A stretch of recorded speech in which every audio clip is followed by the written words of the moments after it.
Welcome back to Red Earth Native Plants.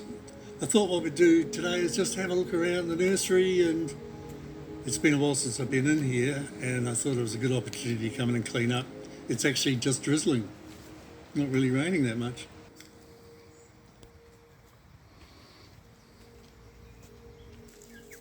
Well, I've been making some progress in the nursery this week. Starting to clean up, get ready for a production run later when the weather warms up. I got to clean up this area that had all the ferns in it, growing rampant. I've got them over here now, where I can look after them. Now I'm trying to clean up these parts of the nursery that have been here like this for the last year or two, because I haven't really done much here. You can see these are young kauri, and there are all these karamu and things growing up amongst it. Just wild birds dropping seeds and things. So what I thought I'd do was take some of these out and plant them.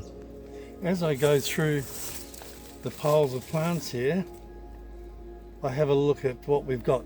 The karamu I put to one side,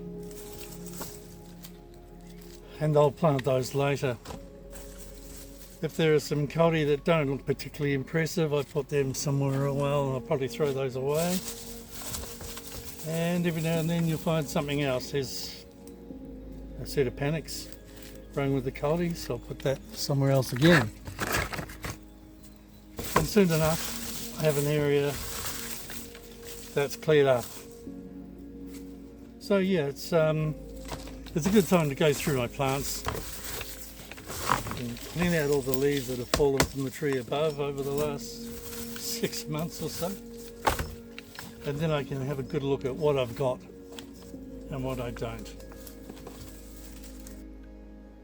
It doesn't take that long, and you can see here I've separated the kauri that aren't much good, the kauri that are really good, and I'll keep those. The different bits and pieces here that I've collected. Here are some of the karamu that I've separated out, some of them got kauri growing as well. You can see there's a kauri there and the karamu. I've got an area that's really just old pasture that I've really wanted to just get out and get something planted to get it going, and the karamu is perfect for that.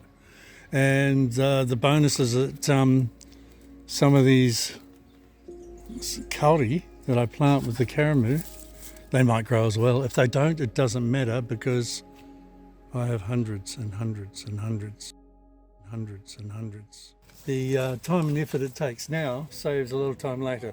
It frees up space in the nursery. It shows me what I have the potential of growing on and what it's time to get rid of and make some space. It's all very good this week in the nursery.